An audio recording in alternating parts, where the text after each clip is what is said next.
All right. Giving all praises, all honor, all glory to Yahweh and his son Yahweh Shah for the reading and the understanding of his word. This is the Shema with yo bro Shi'yah. How you doing today, Brother Gabar? And this is my brother Gabar. All praises. I'm well. All praises. To do the work. Happy new moon to everybody out there. We want to give honor to everybody that are trying to keep the laws, statutes, and commandments, that are trying to do the laws to the best of their ability. And we want to always encourage our brothers and sisters to keep those laws, statutes, and commandments. With that, I got a very interesting class. It's going to be a quick class because we want to go celebrate this new moon feast for the Lord, dedicated to the Lord. I did a class a few years ago, and it went really well. I got a lot of good reviews on it. People came to me and kept asking questions about it. It was called Listening is a Skill. Listening is a skill. So this class, it is so important for people to start listening and hearkening to the word of the Lord. And he came and he just worked on me. So the title of this class is Listening is a Skill Part 2. Okay. Listening is a Skill Part 2, right? And I was gonna say learn how to listen, but my wife said, no, do the part two. So I said, okay, I'll do the part 2. Listening is a skill part 2. So we're gonna jump right into it, Brother Gabar. I want you to go to 1 Peter chapter 3 and verse 12. We're gonna jump right into it because it's so important for our people to start having the understanding of listening. When we go out to the streets and we talk to people, by the wayside, certain people are going to listen to you. Certain people are just not going to hear you. They're going to some people are going to put a wall up, as y'all know. But the only way we can get salvation is going to have to be, number one, by listening, humbling our minds, humbling our ears, and paying attention. And these are why these scriptures are in this Bible for us to start listening and hearkening to. Read that when you get it. 1 Peter chapter 3, verse 12. For the eyes of the Lord, are over the righteous, and his ears are open unto their prayers. But the face of the Lord is against them that do evil. So if you listen, he said the eyes of the Lord are over the righteous. So whoever's trying to keep the commandments and do what's good, do what's righteous, right? Those are who the Most High is paying attention to. He's not paying attention to someone who wants their own relationship with him, but they want it some other way other than how he says it. Right. And he says, but it says, but the face of the Lord is against them that do evil. Who are those who do evil? Those who break his commandments. That is evil to the Most High God. Read the next verse. Verse 13. And who is he that will harm you if ye be followers of that which is good? So you're not going to get harm to you if you start listening, if you start paying attention and hearkening closely. But I'm going to tell y'all something. We got so many diverse things in this world. When someone tells you that you can't be with a particular people or be married to a particular people outside of Israel, instantly we shut it off. When somebody tells our people that you can't keep birthdays, instantly we shut it off. We have a big problem with obedience in Israel. I recently had a brother, and I don't want to mess up this class because it's going to be such a beautiful class. So I don't want to mess it up to where I have to cut it off. But I recently had a conversation with a brother, and he pretended to me in Israel. He pretended to me that he doesn't celebrate birthdays. I didn't bring it up to him. I didn't say nothing to him about it. I don't bother people about what they do in their personal life, but he was so insistent. And his wife came back and was like, he wanted so-and-so for his birthday. And I'm like, what? And we lie to each other. And the thing is, you don't have to lie to me. I'm not nobody. You need to be worried about what the Lord will do to you. It ain't about lying to me. It's about how are you doing in your life, in your walk with the Father. And we're more worried about what people think about us rather than how to really do God's work. Because the Most High's eyes is against evil work. And part of that is doing things that you know that are not right. Because if that brother didn't think that keeping his birthday was right, he wouldn't have came and told me and brought it up to me. You see that? Right. So we have to not do these things, right? We have to walk away from these customs and these values and these things that we covet so closely. Now, I want you to go to 2 Timothy chapter 4 and verse 3, because this is where he's at today. This is where we're so worried about what another person thinks about us, and we should be worried about the wrath of the Most High God, Yahweh. We should be afraid to sin against him because we know what's going to happen. Right now, brothers and sisters, we're in the days of Noah. We're in the days of Lot.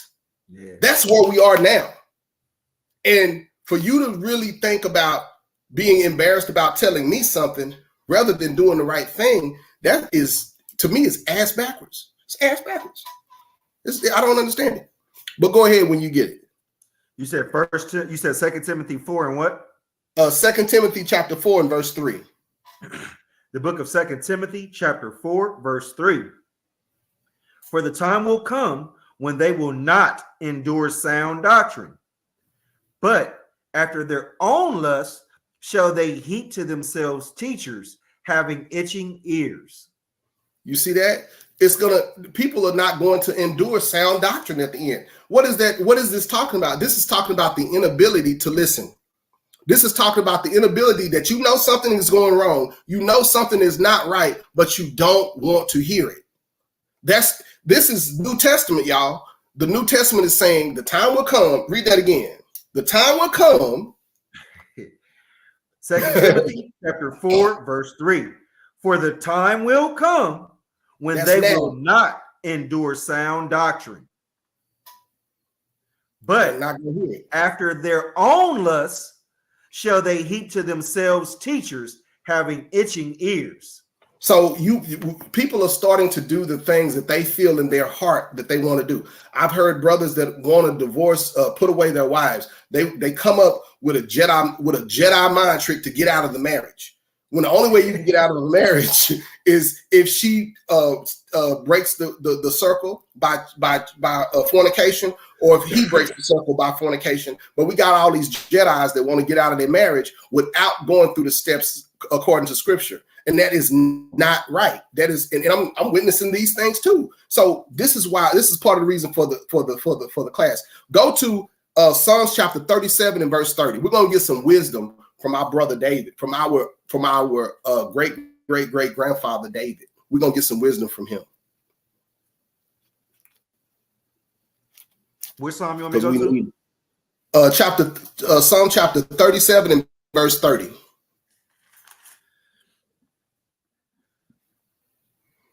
Psalm 37, verse 7. No. Psalm 37 and verse 30. And verse 30.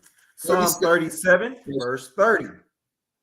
The mouth of the righteous speak wisdom, and his tongue talketh of judgment.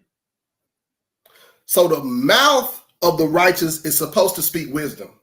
Your mouth is supposed to be speaking wisdom if you are in righteousness. Now watch this. Read the next verse. Verse 31. The law of his God is in his heart. None of his steps shall slide. Why is he saying the law of his God is in his heart? Because the laws of the Most High God should stay in your mouth, right? It should stay in your mouth because you want to try to make sure that you're doing what's righteous. And that's going to be in the way that you carry yourself, what comes out of your mouth. You want to not let that go. Do not let that go, because the Most High is not going to change. He's not going to ipso facto become something else or let you in on the curve. And this is the part that we got to get in our minds. He is not going to grade on a curve. Let's get the precept. Let's go to Malachi chapter 3 and verse 6 to let you know if he's going to change or what he's going to do. Malachi 3 and 6.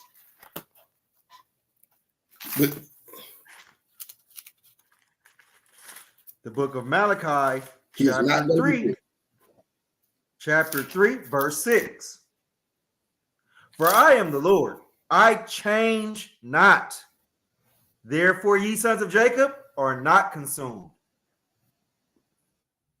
He's not going to ever change from his position. He's going to tell you that you have to be righteous. You have no choice but to be righteous. You have no choice. Righteousness can be found in Deuteronomy chapter 6 and verse 25. You have no choice, or you're going to be with all those other people getting left behind. You're going to be with the people of Lot getting left in the city, and like the people of Noah that are left behind, not getting into the boat. He killed, you know what I'm saying, 8 people, and everybody else died. You don't have a choice when it comes to being righteous or to listening to his word. That's the part that we got to get down. Go to the book of Proverbs, chapter 29 and verse 6. Proverbs chapter 29 and verse 6.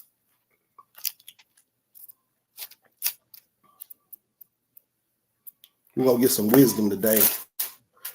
Put a little wisdom on it, man. A little bit. You know what I'm saying? The book of Proverbs, chapter 29, verse 6. In the transgression of an evil man, there is a snare, but the righteous doth sing and rejoice. He says the righteous are going to sing and rejoice. In the transgression of an evil man, there's going to be a snare. So anytime that you are messing up or doing contrary wise, like you know you're not supposed to be, you're going to always have hangups. You're going to always have hiccups. You're going to always have a snare, just like he's saying. He says, but in the righteous, but the righteous doeth sing and rejoice. Read verse 7. Proverbs 29, verse 7. The righteous considereth the cause of the poor, but the wicked regard not to know it. See, the righteous are going to consider the cause of the poor. If you're righteous, you're going to start slowing yourself down, listening, hearkening, right? Hearken, and for you who don't know, hearken means to listen, right? Hearkening to what the Lord wants you to hear, right? But if you're wicked, you're not going to consider it. If you're wicked, you're not going to hear it, right? If you want to do your own way, it's going to be a problem for you every single time. It's not going to change. Go to Proverbs chapter 28 and verse 9. The book of Proverbs, chapter 28, verse 9. He that turneth away his ear from hearing the law, even his prayer shall be an abomination. That's one of my favorites. Do you realize how we're reading this stuff? I love it. I love that precept. Because do you realize how he constantly hits the same thing over and over? He never changes. He that turneth his ear away from hearing the law, even his prayer is an abomination. And I don't understand how we can get to the New Testament and forget about this. How do we get to the New Testament in Christian terms and forget about this verse? It's valid throughout time. The laws endure forever. These laws endure forever. There is no change. If you turn your ears away from listening to what the Most High has to say, your prayer is going to be an abomination. Because when you're not listening to him, guess what? He's not listening to you. That is a fact. And in people that are in sin, they believe with all their heart that he is listening to them. They believe people that are caught up in sin, you cannot convince a person that's caught up in Israel or outside of Israel, that is caught up in secret sin or caught up in any type of sin, that the Lord is not listening to their prayers. And he's actually not according to the Bible. Let's get it. John chapter 9 and verse 31. Let's get it.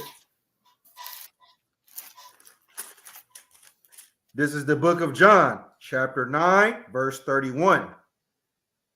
Now we know that God heareth not sinners. But if any man be a worshiper of God and doeth his will, him he heareth. So the Bible's telling you plain. He said, now we know God heareth not sinners. But if any man be but if any man be a worshiper of God, so number one, you have to worship him. How do you worship him? Keep his law, statutes, and commandments, and doeth his will. How do you do his will? Keep his law, statutes, and commandments. Him he heareth. That's plain. Brother, how much plainer can we get than that? How much more plain can that be? It can't get no more simpler than that. No, you can't. It doesn't get any simpler than that. But he's telling us exactly what he wants from us. He's not playing games with us. He's telling us what he wants, right? Go to Psalms chapter 34 and verse 15. We're going to get some good precepts today. And we're not going to take a lot of time, but we're going to get some good precepts today. Psalms 34 and verse 15. The book of Psalms, the 34th Psalm, the 15th verse. The eyes of the Lord are upon the righteous, and his ears are open unto their cry. Did y'all hear that? If you are righteous, that's when the eyes of the Lord are on you. But Gabar, what if you're not righteous? Where's his ears then? He just told you he's not listening. He just said he's not listening. But he says the eyes of the Lord are upon the who? The righteous. The righteous. So you have to be righteous for him to be watching you. Period. Period. And it says, and the ears, and his ears are open unto their cries. Unto their cries. That's who his ears are open to. It can't get no plainer than that. Y'all need to keep that precept with y'all. Y'all need to keep that precept right there with y'all. And watch this. Jump up to verse 14. Verse 14. Depart from evil and do good. Seek peace and pursue it. Wait a minute. Read that again. Psalm 34, verse 14. Depart from evil and do good. Seek peace and pursue it. So he's telling you to depart. He's telling you right here, depart from evil. Stop doing whatever sin that you're in. And he's saying, do good. What is good? The commandments. Paul said in chapter 7, the commandments are righteous, good, and holy, right? That's what he's telling you to do. And then he says, seek peace and pursue it. Mm-hmm. How do you pursue peace? How do you pursue peace? You stay on the commandments. You meditate on the commandments. You chew on the word of the Most High God. That's how you pursue peace. Because it's going to be health. The Bible says in Proverbs, it says it's health to your bones and marrow. It's marrow to your bones and health to your navel. Meaning that it's good for your body in the end. Now, you can't see what catastrophe would happen to you if you're not in it, but it's good for your bones to just keep the commandments. And how is that false, brother? How is that false? What is wrong with doing good for the sake of just doing good? I never understand that. How people make doing good be the scripture already tell you, woe unto him that make good for evil and evil for good. I don't understand those people at all, man. That's crazy. And that's what is that? Isaiah chapter 5 and verse 20. Isaiah 5 and 20, woe unto him they call evil good and good evil. That's Isaiah chapter 5, verse 20, I believe. Right? Watch this. Go to 1 John chapter 3 and verse 7. We're gonna get it, and he's gonna say it plain. We're talking to the layman today. We're talking to those who, as we say, are a little thick on understanding today, right? Because we're gonna break it down. We're gonna break it down real close, real smooth, right? You said verse 7? First John chapter 3 and verse 7. The book of 1 John chapter 3 verse 7. Little children, let no man deceive you. He that doeth righteousness is righteous, even as he is righteous. It says, let nobody deceive you. It says little children. Why do you think he's calling us little children? He's talking about those who are very small in understanding. He's talking to us as we're children. He said, little children. Little children, let no man deceive you. Don't be tricked. It says, he that doeth righteousness is righteous. So what does it take to be righteous? To do righteousness. Right? That's simple. That's easy. Now watch this. And you will have battles. I'm not telling you guys y'all won't have struggles. But in the beginning, the El Satan does not want you to get right. He does not want this in the beginning. It's always hard because your life is transitioning. So it will be hard in the beginning, but he don't want you to change. The Most High wants you to change, right? So you will get some kickback from your family and from people. But watch this. Read the next verse. 1 John chapter 3, verse 8. He that committed sin is of the devil, for the devil sinneth from the beginning. For this purpose, the Son of God was manifested, that he might destroy the works of the devil. So he's telling you that the devil, he said, he that committed sin is of the devil. So it's very clear. If you're committing sin, you're of the devil, right? If you don't commit sin, you're of that righteous one, right? And he's drawing a hard line here. I don't know if you guys understand this. In this precept, he's drawing a very, very hard line between good and evil, what's righteous and unrighteous, right? Read the next verse. Verse 9. Whosoever is born of God doth not commit sin, for his seed remaineth in him, and he cannot sin, because he is born of God. Y'all see that? So we understand people that are really hardcore trying not to sin no more. We understand people that are trying their best. Now, people's understandings are different. So people may be committing sins that they have no knowledge of, or that they may be ignorance. They may be in ignorance, right? And sometimes when you're in ignorance and you'll understand out there, that's not what he's talking about. He's talking about people going into willful sin, because there's a lot of people that are doing willful sin. Right. There's a lot of willful sin going on right now, right? That's what he's talking about. He's not talking about sinning out of ignorance. He's talking about sinning out of willfulness. But read the next verse.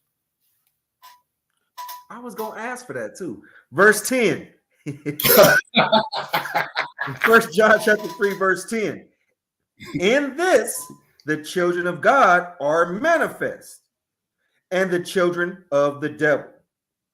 Whosoever doeth not righteousness is not of God, neither he that loveth not his brother. You see that?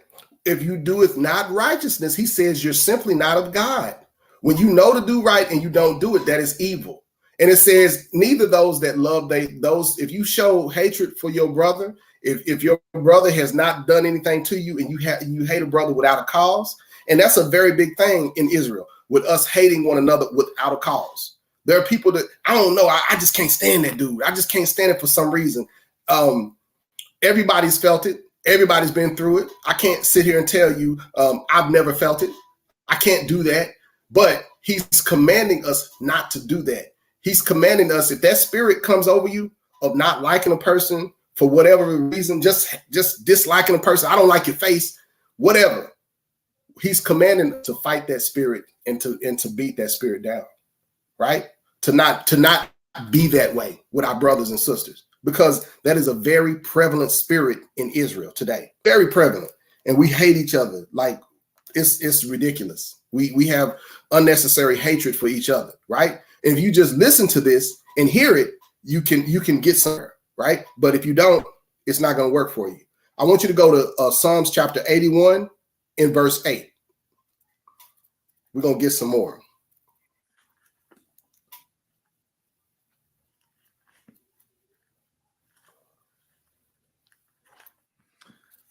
The book of Psalms, the 81st Psalm, the 8th verse. Hear, O my people, and I will testify unto thee, O Israel, if thou wilt hearken unto me.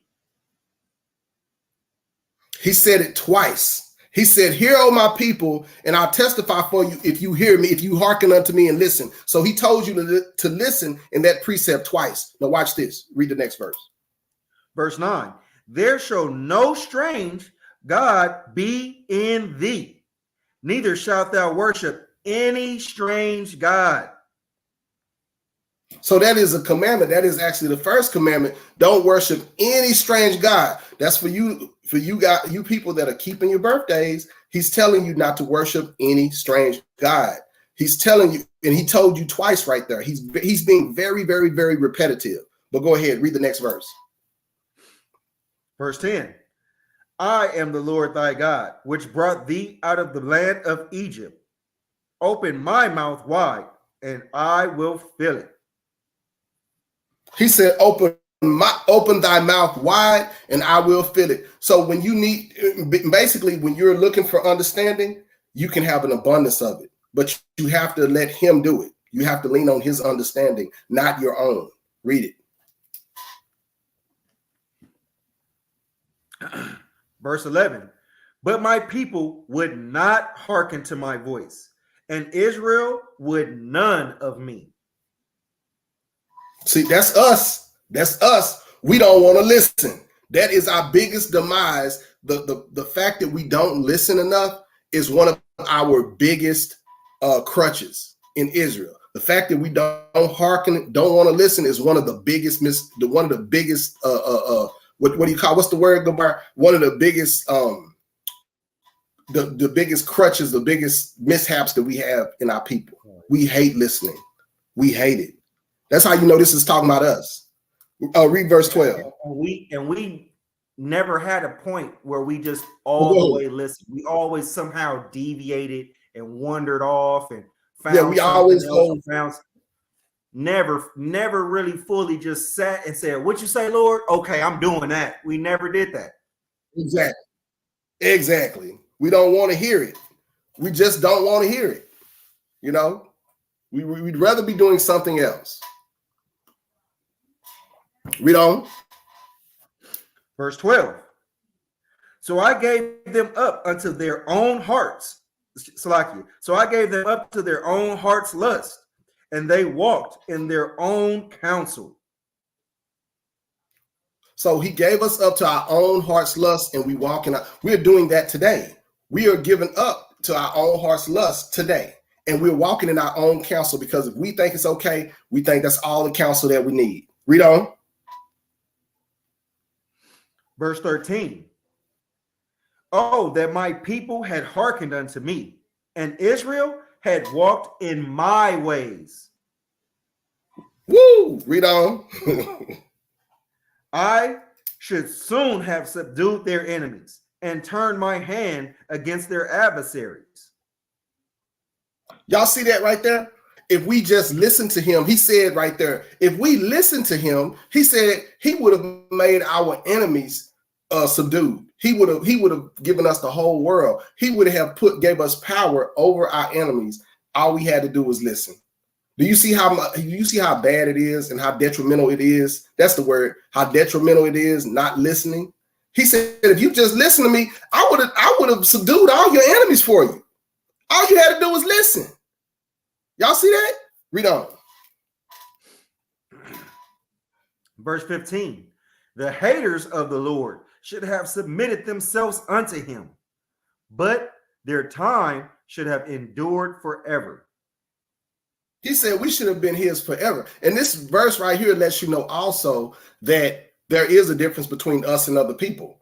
It lets you know that that false idea of heaven that they sow us in Christianity is not true. It lets us know that we are forever going to be different than the enemy. He gave us his laws, not the enemy. So there is going to be a situation where we are going to have power over our enemies. There are going to be people that are not going to be happy for us to be in this position, you know, even in the kingdom. You know, we're not happy right now that Esau's in his position. So what makes you think that Esau's going to be happy when he sees us in the position that we're in, right? Because the Bible says that the hatred is going to endure forever. There's going to be forever a hatred between Jacob and Esau, right? So there is no false dream or ideology that they're sowing to you that that there's going to be is just, oh, it's just great. No, he's going to be upset that he's not ruling no more. That's why the Bible says before he give up the earth, he's going to scorch it. He's going to try to mess it up. But it's not going to work. But that's prophecy. That's what the Bible tells us. That's why we covet to prophecy, because the Bible tells us that he's going to try to scorch the earth before he gives it up.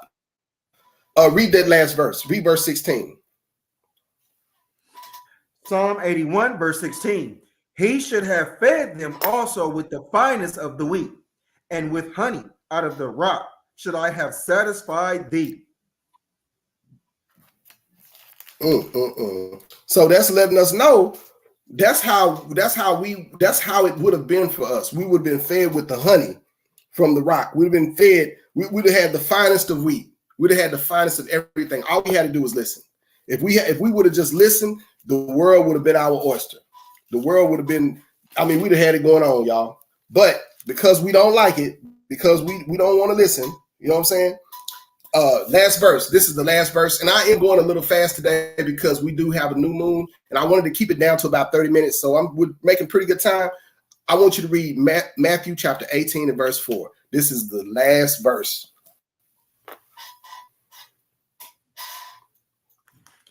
The book of Matthew chapter 18 verse 4. Whosoever therefore shall humble himself as this little child, the same is greatest in the kingdom of heaven. Y'all see that? If you can't humble yourself and learn to listen, you're not going to get the kingdom. He said, whosoever shall humble himself as this little child. If we don't learn how to humble ourselves as children, we're not going to get what we want. It's not going to work for us. And this is what he's telling. This is what Yahushua is telling us right here. Right? You got anything to expound on this verse, brother? No, it's right and exact. Yeah, because you got to humble yourself as the little children. And that's how you get the understanding. That's how you're going to get what you need, right?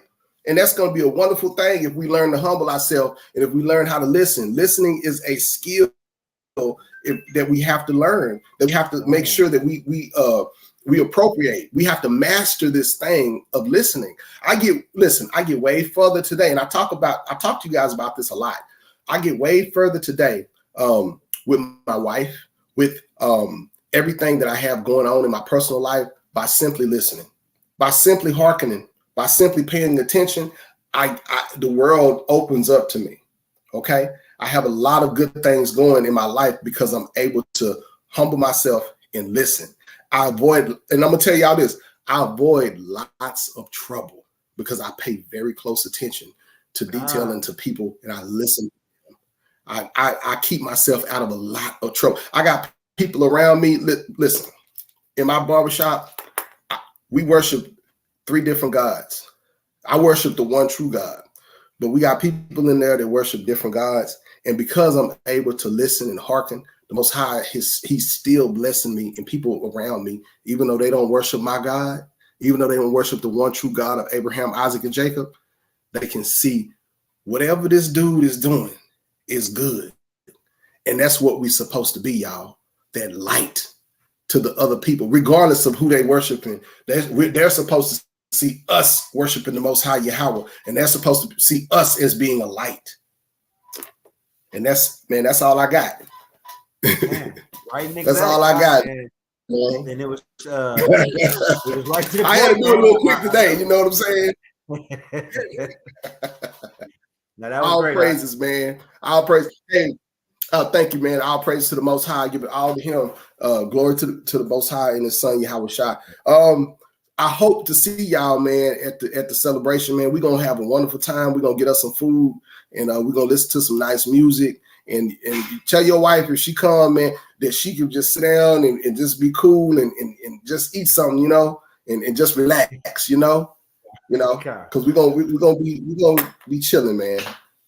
So I hope y'all make it, man. Like I said, I'm finna go check her out and see how she doing right now, and Most High willing, we on our way. Already. And with that, we say shalom. Shalom, big bro. Love you, little bro.